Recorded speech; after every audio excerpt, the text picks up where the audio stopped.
Hey, what's up, everybody? It's Kyle Tolsman, and you're listening to the Against All Average podcast, episode 15, the show where business owners and entrepreneurs come to learn the skills and mindset to lead exceptional lives. Today, I am joined by the one and only Jake. I'd rather take my shoes off and have a nice walk in the sand than ride a Ferris wheel at the fair. Early. Oh god, that's not even true though. Like, I love riding the Ferris wheel. Like, that's the best part I think about the industry I work in. It's all events related. You're just like going, saying hi to your customers, like, oh, I'm so happy to be here. Hey, you got some free ride passes? Because me and the team want to go ride the Ferris wheel. You know what I'm saying? Oh gosh, That's awesome. That's what you get an introduction like that when you forget to add an introduction in there and you have to just pull something right out of your behind right as you're rolling through. it was pretty great. Hey, so I know we're big coffee people. You know, coffee's for closers. Don't really like the line, but we have to have our coffee, right? Because we're so jacked up all the time. We got to get there somehow. I've had an experience a couple times where you get your coffee, you're super jacked up, you grab it by the lid, poof, it's like a completely new wardrobe. Has that ever happened to you? I get you. I get you. This morning, actually, I was going to, it's called the Human Bean Coffee Shop. It's in downtown Hillsboro. And I took my daughter, Kenna, and the other ones were just chilling at home. And the top of the lid on one of the two coffees that I got started leaking. And I have a newer truck, 2020. So I don't really like coffee getting spilled all over, right? So it's one drop and then another drop. I try to take a drink and it's way too freaking hot. And then I'm starting to get really irritated as I drive by the courthouse and there's just a pool of coffee in my center console. It's starting to leak over onto the seat. And so I open up the top of the coffee, and just as I'm trying to put it back on, like the light turns green and I decide to take the brake off and I just launch coffee all over my crotch. Scalding hot coffee. Like my leg is still red from all the freaking coffee I dumped all over me. So my 3-year-old daughter's in the back seat. I'm trying my hardest not to swear, keep composure, still like follow traffic laws, and I am on freaking fire. If I don't need to go into more detail, but I was on fire. And so, yeah, I have been upset when my coffee wasn't delivered just right. How hard is it to freaking have a cap that does what it is supposed to do, right? It's supposed to keep hot contents off of, yeah, you get it. Things that should not have hot contents on it. Things. Right. And it's conveniently, I didn't plan it out this way, but it's going to work out great. What would you do if you were on your way to a business meeting and your crotch looked like you had a little uh-oh? So ooh, what would you do? Well, we're going to tie that in after we give our amazing sponsor the plug they deserve. Oh, yeah. We love our sponsors on the Against All Average podcast, especially Fame. When you need all your digital products looking their best, call our friends at Fame. That's F-A-E-M, Fame. And if you can't picture it, it's all in capital letters, F-A-E-M, Fame Pro Services. If you need a new website, you need custom graphics, you need social media management that will help your business thrive, reach out to our friends at Fame Pro Services, and they'll get you taken care of, right, Jake? You got it, buddy. The team's got you back. All right, in this quick hitter episode, we'll be talking about all things that are weird, funny, I don't even know what that word is, and prim and proper about the business lifestyle, and maybe even some business etiquette. Who thought that I would be the king of business etiquette? But Jake Spurley, I am. Today, I am the king of business etiquette, and I will make sure that you walk away from this interview as proper can be. Oh boy, ladies and gentlemen, we are in for an absolute treat on this episode where Kyle uses his business etiquette. This is probably the only time he'll use it all year long. Let's hear it. I mean, I guess we can start off with, what would you have done if you were on your way to a business meeting and you just spilt coffee like straight down your middle section there. Well, luckily I was wearing jeans, so it wasn't that big of an issue. I would go into the bathroom and I'd pat it down and I'd try to get as dry as possible. I would also think really hard about could I find a chair or something? You know, those hand dryers, those blowers? How can I Hmm. get my pants as close to a hand dryer as possible? You can't look around. You can't act like it's weird. You just go in there and you try to start drying off your chonies in the bathroom and try to get them a reasonable at a reasonable moisture level. If it's white pants or khakis, I don't know. What would you do, Jake? I would straight up find the nearest Goodwill, Target, or Fred Meyer and buy myself a new pair. Like I will, I Woo. would, I would not be opposed to going into Goodwill and rocking the most grandpa khakis if it meant I didn't have to wear some like big Dude, and stained thing. and I would I'd one up that like nobody's business. Three-piece suit. Like even if it's business casual where I'm going, if I spill coffee on my khakis, I'm going three-piece tweed suit and I'm going to rock it. And anybody that asks me, I'm going to tell them that story. They're going to laugh and then I'm going to sell them something, maybe even a They're gonna remember lawnmower. you. They're gonna remember you. It's They gonna be a are. great icebreaker. I mean, I guess I've never even thought about this, but like maybe somebody who's always going out doing these interactions, maybe that's just what you do. You have like an extra little like emergency set of clothes in your car, just like kind of like an emergency kit for your car, but Yeah. emergency kit for yourself. Yeah, like some Band-Aids and a pair of khakis. You, There you you go. never you never know. You never know if you're going to slice your finger and blood's going to get on your khakis and you're going to need a Band-Aid and some trunk khakis. It's true. So I guess when you so we're at the meeting now. We got our whole pants thing figured out, coffee's everywhere, whatever. When is it appropriate and how often should you shake somebody's hand, right? Because like especially in interviews, like, oh, don't shake their hand at the beginning, shake their hand afterward. What do you think is the appropriate handshaking methodology and timing? Man, I think we shouldn't even spend more than 30 seconds on a topic that's so freaking ridiculous. If somebody reaches out their hand, you shake it. Okay? When you leave a meeting, you shake hands. If people want to shake your hand, you shake hands. You be a mayor, you be a handshaker, kissing babies, shaking hands. That's what you do as a professional. And if you want to be viewed as a leader, then shake a firm handshake if somebody reaches out their hands. You got to kind of check out the vibe in the room. Do people just want to sit and chill? Don't try to get everybody out of their seats and shaking hands and change the energy in the room right away. You've got to work on getting into that. That is overplayed if you're trying to say, oh, I'm going to dominate this interview. I'm going to dominate this meeting because I'm going to shake your hand really hard right now. So that's another topic. But like shaking hands, I try to do it when I exit anywhere, whether it's a family function or it's an interview. I definitely think that looking people in their eye, thank you for your time, and shaking hands is perfect. But make sure that you don't try to crush somebody's hands, especially you fine gentlemen out there. Do not think that you're going to dominate a meeting by asserting dominance with a handshake. It is the most ridiculous thing, and you're going to come off as a complete freaking douchebag. Yeah, 100%. Yeah, yeah. So you just brought up now the new topic of getting the vibe of the meeting. How do you get the vibe when nobody's talking or you have all these standoffish people? Like what's your way of just getting the vibe for people who are antisocial?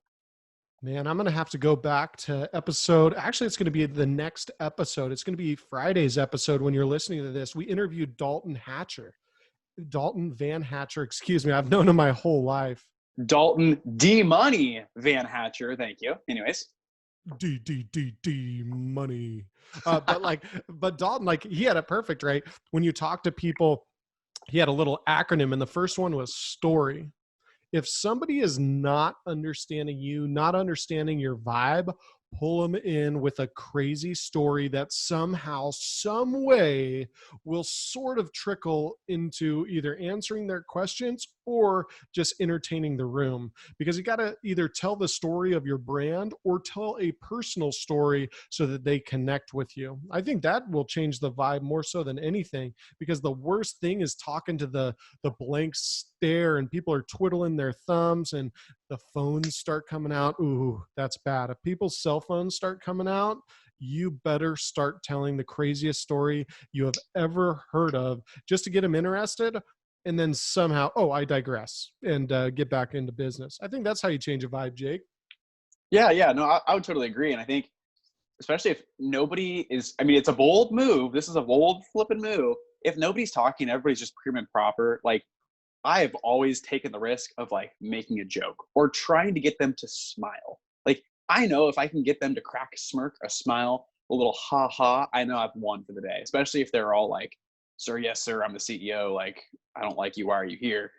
Try, like, open it up. Everybody likes to have a good time, right? Find Exactly. that little niche, make them smile, embarrass yourself. I think embarrassing yourself is not only a bold move, but the other, like the opposition, the people you're in the meeting with, are also going to respect you a lot more, that you put yourself out on a limb, embarrassing yourself in front of a decision maker or whoever. And just to be yourself, right? Like I I'll go into some story, like I have more dry humor than I have like excitable humor. You can probably tell by my voice, but like you got to do you, right? And what's the worst that can happen? The worst that could happen is you didn't try. Yep. You didn't 100%. try. And so you just go in there and you freaking lay it on the line. You roll the dice. Man, I love it. You just bring that fake dice with you in your hand. You just roll it right on the table. It's just like, let's go. I have nothing to lose. My back's against the wall. I either close or I go home. I either get the job or I go home. Let's have some fun with this. Let's learn from this, but be yourself. Don't be fake energy. If you're not a high energy person, don't be all crazy smiley. People are going to be like, what is his issue? Like, I'm not hiring him or I'm not doing business with him. He's legitimately borderline has some problems. So He you was got to doing some make, stuff in the car. yeah, they might think you're doing drugs for heaven's sakes. Holy moly. Yeah. But I think that's how you could liven up a meeting. I'll tell you another one of my pet peeves while we're talking business etiquette. Too much perfume or too much cologne. Blech. Really? Oh, I hate it. What? I mean, because like for me, if I don't know, maybe this is weird. Maybe this is like TMI or something. But if I notice another male's cologne, I automatically think like, not that they're higher class, but they're like the dominant of the group already. Yeah, and don't get me wrong. It's not don't wear cologne. It is not don't wear perfume. Please wear both. Some scents are just delicious. I love the fragrance, right? But if you're hammering that on where I can smell that 20 feet away, if it completely fills a boardroom and I'm at one end and you're at the other, it makes it's just gross. And there's a lot of people with allergies. There's a lot of people that get headaches from heavy scents, whether it's heavy perfume or industrial types of scents like asphalt and all those different things that get people, they smell it and it just immediately just gives them a headache. So I just like, I don't know, I wouldn't put on Yeah. a ton because I think you're going to rub more people the wrong way than you are the right way when you're wearing too much cologne. But some people put it on, they feel good about themselves, they smell good. On the other hand, let's talk about taking a shower and putting on some freaking deodorant. We all know some people in our business space that, man, they are sweating all day long and they refuse to reapply some antiperspirant. Oh man, that's a whole nother issue, Jake. Do we really have to bring this up? I mean, like, didn't your mama teach you right? You take a shower, you put on deodorant, and you have go throughout the day. If you sweat through your stuff, you probably need to, check yourself before you wreck yourself, type of deal, right? Yeah, I mean, I don't know. Like some parents must not have, because I have smelt some absolute funk in some of the staff meetings that I've gone to and some of the board meetings I've gone to, and just talking to people. It's like, hey, if you're a sweater, there is clinical grade antiperspirant for your beautiful armpits. Okay, we don't need that stank on the shirt. Okay, we don't need that over, because real body odor is so freaking strong. Yeah. It's worse than perfume or cologne. And so I think it's just super important that you wash your damn armpits. How so? But do you call them out if they're sweating through? I mean, because what if they just don't know? It's kind of like if you got a boogie on your nose. Like, I would want someone to be like, yo, you got, a little something right there. Do you tell them? Do you not? Do you let them like just make idiots out of themselves? Yeah, here's the thing. Your employees, if I'm talking from an entrepreneur standpoint, I'm talking from a business owner standpoint right now, your employees have to know that you are always looking out for their best interest. And so you from the top would have that awkward conversation with the employee. You can try to beat around the bush and have a little meeting and say, hey, just a reminder, we need to make sure that we're a little bit lighter on the cologne. We need to make sure that we're a little bit lighter on the perfume, and make sure some of us have stinkier body odor than others. So make sure that we're applying deodorant, antiperspirant, showering regularly, etc. It's a growing concern right now in our office space. You can take it like that, but like the other 56 people don't need to know about this issue that is not theirs. It's just Sure. that you feel weird about it. I mean, it's a tough one. You have the same thing in teaching where you have a student that either doesn't take care of themselves very well, or they don't have the finances to even afford deodorant consistently or have a shower every single day. It's an awkward conversation. But if you come from a place of wanting to help and they know and trust you, it should go a heck of a lot better if you're just being real with them. And obviously you're not making fun of them as you're talking to them or anything like that, because as we know, some people just are stinkier beasts than others. Right, right. So do you think body odor and a lot of perfume cologne is worse than really bad breath? Or do you think the cologne is like, not as bad? Ooh, I Yeah. don't know. I always, I was listening to Brad Lee's podcast. I think it's called Dropping Bombs, and he's always talking about brush your damn teeth and and put in a mint or whatever. I don't know. It's tough because if you're going to have a 10-minute conversation with somebody one-on-one and they have bad breath, that is a long 10 minutes, and you're not thinking about anything they're saying besides, oh my goodness, like I'm being respectful here, but like I can't get away from you fast enough because your breath stinks. And then I'm not going to follow up. I'm not going to have any one-on-one or individual face-to-face conversation with you if you're not taking care of your mouth and your hygiene. And it's something that needs to be done. You need a floss. You need a brush. You need to go to the dentist twice a year. You need to get your stuff taken care of. Do you put a breath mint in before, during, or are you more of a gum type of guy? Because I'm more of a gum type of guy. Like on my drive there, pop in a gum, chew it so that, the mintiness actually gets saturated into my gums or whatever. And Right. then either I'll toss it before I walk in or I'll just walk in with it. Because then, like, if I'm super nervous, it gives me something to kind of like chew on and like reduce the nerves. Yeah, I mean, I'll throw in an Altoid or something like that, like a really strong mint if it's a high stakes type of interview. But I'm not constantly chewing gum. I'm not constantly eating mints, those types of things. But again, I do try to brush my teeth and floss and those types of things, and give yourself the breath test. If you put your hand in front of your mouth and you blow on your out of your mouth, it ricochets off your hand up your nose. If you can smell any funk there, it's time for a triple Altoid. It is definitely time. Right, right. Jeez. It's like, are we really filming this? I I mean, don't like, know. is this real life? I mean, I don't it's know. so, I don't know. You know how sometimes you listen to somebody else and you're like, wow, that was like the most basic thing that person said, but that just absolutely blew my mind. It's not about it being new or original content. It's just that you need to hear it, right? Like doing all these things isn't something new and something we're just, dropping bombs on the Against Flowers podcast. Like, we just think you need to hear it right now. So you're welcome. Yeah, if your mom and dad haven't taught you the basics, like I guess I'll be your dad for the day. Jake can be your mom. I That was a low blow, but all right. I'll be mom for the day. That's fine. That's fine.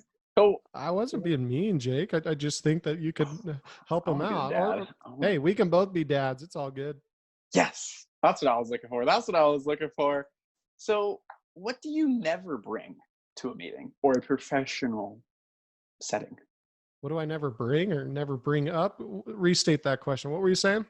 What actually both. Like, I feel like something you should, how about never bring up? Because I was kind of going along lines of, hey, you should never bring X to this meeting. Like, hey, never bring a clipboard. You look like a nerd. But never bring up. How about that? I don't know. This one might be better for you. I'd say never bring up dramatic situations, especially like best friends, boyfriends, girlfriends. Like if it's not simple, if it's not short, it's not to the point, don't bring it up. If it creates drama or unrest, or it was a emotionally triggering experience for you, that's definitely like your fifth year of employment to your close friend. It's nothing that you're going to be bringing up constantly, because the worst environments, the worst work environments are those that are just drama city, where everything is a big deal. Everybody wants to talk about their outside lives more than their inside lives. Like, holy smokes, you should be focusing on your job, on the customer. Like, if you're focusing on those other things and you're bringing up any of the dirt and baggage in your life, and it's not like on a lunch break to a close friend, you're really going to drag the culture of that company down. So I would say like anything that's emotionally triggering to either you or the people around you. And here's the tough part. Some people just don't understand what is and what is not dramatic, because their whole life is drama filled. And this isn't male, it's not female. There are some folks that just thrive in the drama. They thrive off the highs and the lows, and they hate stability. They love how unstable everything is. And so they try to create their work life to match how unstable their existing life is. And that just does not create a positive working culture. And I don't know, that's bad juju. Yeah, I know one thing for me that I've just stopped bringing up or asking is, how's the wife? How's Right. the how's the significant other? Because I've gotten awkwardly caught with basically my pants down twice now. And it's just super, hey, how's the wife? Like, oh, we're getting a divorce. Oh, Oh. oh, yeah. Sorry, buddy. eharmony.com, they'll get you taken care of after that. Oh Uh, God. yeah, yeah. It's just like if you're super duper duper close to them, it makes sense. But like, I swear, the guy I asked it to, he posted a picture like with his wife, like not even a couple weeks before. So I Right. thought I was totally in the clear, but it goes to show how quickly things can change. I mean, you're always going to run into some awkward situations, but did you come at it from the right place, Jake? Did you genuinely want to know how the family was? I actually did, because I the guy friend requested me on Facebook, which I usually don't accept those things if they're customers or like in the professional setting. I try and like, pawn it off to LinkedIn. But I accepted it, and like we kind of knew each other, we're kind of following each other on social media and whatever. So I was genuinely curious, because they are like they were the yin to the yang, right? Like they were constantly traveling, but they really, did well together, and like their life was kind of like organized chaos. And I always thought it was really admirable. Like they lived in different states, just crazy life. So I was genuinely curious, like, hey, like how are things going? This is kind of getting your busy season, because he's a concessionaire from Texas, Right. and so it was kind of getting into the summertime, and things were going to start getting busy. And yeah, it was. I mean, it wasn't like too awkward, but it was definitely like oh yikes, like reality check. Don't ask that ever again. Ah, yeah. I always kind of go back. Did I approach it from the right space? And am I more embarrassed than them? And Mm. I just kind of think of those two things. And at some point, you're going to screw up. And if you're actually doing business all the time, you're going to ask the wrong question, especially if you're trying to really get to know someone and really figure out their pain points. You're going to screw up. And not that you screwed up, you just hit something that you weren't ready for, or the person on the other side was not ready to talk about yet. But I think going there is essential to being successful in sales. Yeah, no, I agree. What do you kind of switching gears here, but also on kind of etiquette and stuff? When you're taking a customer out to a lunch or a restaurant, or you're just going to a restaurant in a business setting, as we're talking about, what do you order? Because myself, I want me like the big, like quarter pounder with cheese, extra bacon, extra barbecue sauce. Like I want to wear it. And, or like a big, just fat steak. But Right. I mean, you can't be too messy, right? Like, what do you get? I don't know. I think what I try to do is I try to get them to order first. And Yes. I don't want to order the most expensive thing on the menu. That just is a that's just a low, it's a dirtball move.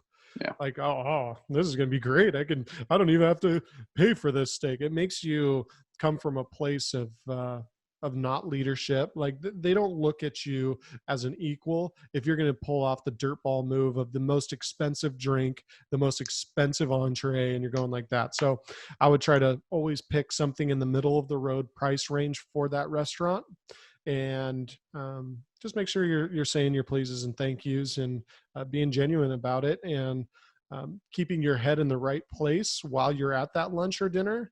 That at the end of the day, they're paying for your meal because they're trying to do business with you, and just be respectful of that, and try to keep the focus there. Not the whole time they're trying to meet you, you're trying to meet them, but always think about how can we turn this back into business, and if we can't do a deal here, how could we help each other? Right, right. And I mean, we're talking about, business and life and whatever. And I've really, you said, make them order first. That is like my go-to trick in a relationship is like, oh yeah, yeah, yeah. You order first, honey. You order first. Cause if you get some like big burger, she might feel, oh my gosh, she's getting a burger. No, you order first, and then I'm gonna order a salad while you order your burger. You know, like, Right. oh, yeah, but that's even this little topic is so relatable to sales, lifestyle, anything. Like, listen and observe and watch the other person take the action, so then you can mirror that action or match the vibe. It all ties together. Yeah, and like, how does a 5-year old, like my son, he started going on the school bus for the first time last year. How does he know how to ride on a school bus? How does he know the rules? Observation. Hmm. Oh, Susie and Jeremy, they're both sitting down. They're being respectful. They're being quiet. They said hello to the bus driver. They said thank you when they got off the bus. Observation can get you through a lot of these business etiquette types of scenarios and situations. But sometimes people just, I don't know. People are Yeah, weird, man. yeah. People are weird. I'm weird. I know I'm weird, but We all people knew are that. always people are always weird. Yeah, yeah. No, I get that. What do you think about storing notes on customers or just during the thing? Because like one of my tricks that I did not come up with, my brother taught me this is um, directly after a meeting, go into that person's contacts and just write a whole bunch of notes, like their wife's name, which clearly you should never ask again, apparently. How many kids they have, what their favorite sports team is. What's your take on that? Again, I think if it's coming from a genuine care, write it down. If you're just going to be a sleazeball and, hey, how are the kids, and not know anything about the kids, not actually care about it, but it's just small talk for you, I don't know, do something else. Yeah, yeah, It just comes across so sleazy when you have someone that like looked at their notes for like 5 seconds and saw that there's 3 kids, and they're just like, oh, how are the girls doing, and you have 4 boys. It's one of those things, like, you can really screw it up if you're trying to build rapport from your notes section, but your notes section is screwed because you couldn't remember the conversation and you botched something. It's right. fine to do it every once in a while, but if you are really caring about your customers, you will remember those things. Like, some people are like, oh, I have a bad memory, I can't remember all those things. You didn't spend enough time researching. You didn't spend enough time caring, preparing for the conversations, truly trying to help them on their way, and in whatever way it may be. If it's not doing business with you, you should care about people in this world, for Pete's sake. Well, she just care for them beyond the sale. I mean, like, Right. I don't know. That's, yeah. That which is interesting coming from a salesperson's perspective of caring from them, because sales are like, oh, I got to get the sale. It's all about the sale. Actually, it's not. If you haven't heard before, it's not. You should care about the person, because like you will listen to an episode 16, it's about trust. And you have to get trust before you can get the sale. Oh, absolutely. Hey, here's a funny one. We'll get away from that. A funny one. You're in a important sales meeting. There's only 6 people at the table, and you have got to poop so bad, Oh and gosh. you can't hold it. Like there is no, like you've already thought about it for the past 15 minutes, and it's go time. Like you have got to excuse yourself. What do you do? Well, I think there's 2 scenarios. One, if you're standing up, try and sit the meeting down.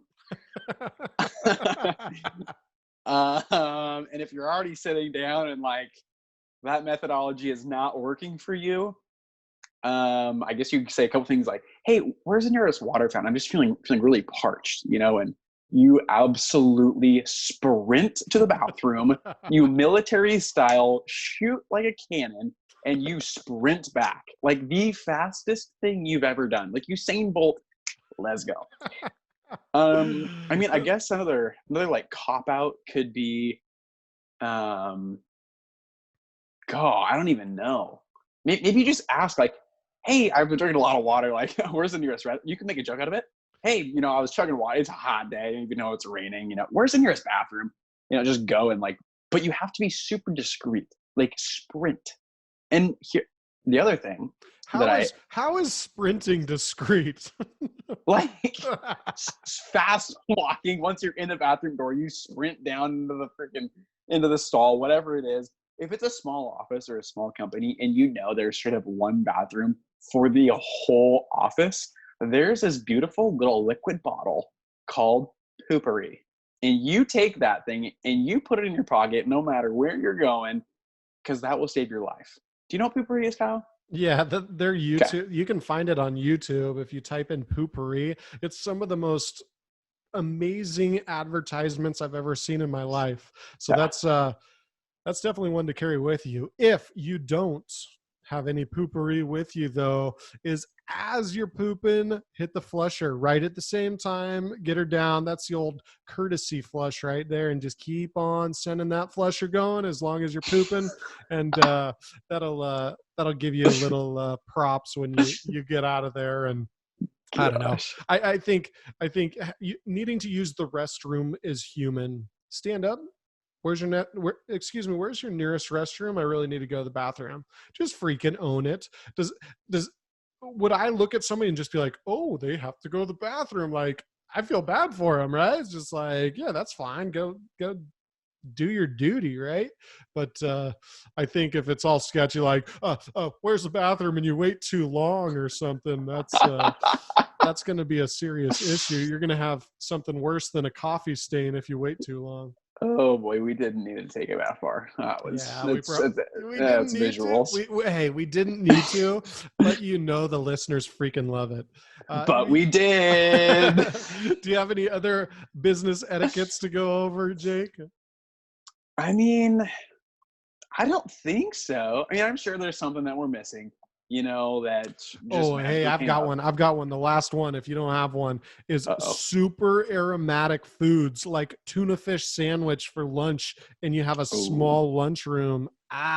Or warming up fish in the microwave. it's Those are rude. those are some. Those are also some no-nos.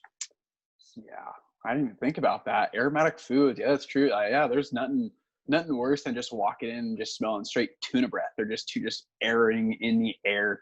It's like, Yeah, whoa, I'm at a fish market. Where am I at? yeah. Try to go on a sales call after warming up some fish in the microwave for lunch. Mm, Ugh, you'll be no the worst catch thanks. of the day. That was a good one. But Oh man. Hey, let's get this one all wrapped up. In order to grow the podcast, we need your help. Please subscribe to our podcast on your favorite platform and tell a friend about every episode you find value in, and share the episode on your favorite social media platform. If you like the episode, please rate the episode the highest possible star ranking you possibly can, because you freaking love us, and leave us a review.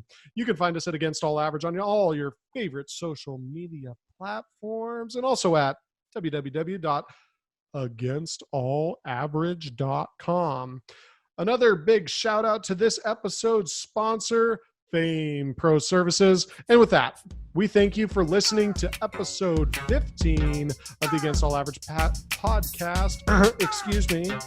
We'll see you next time.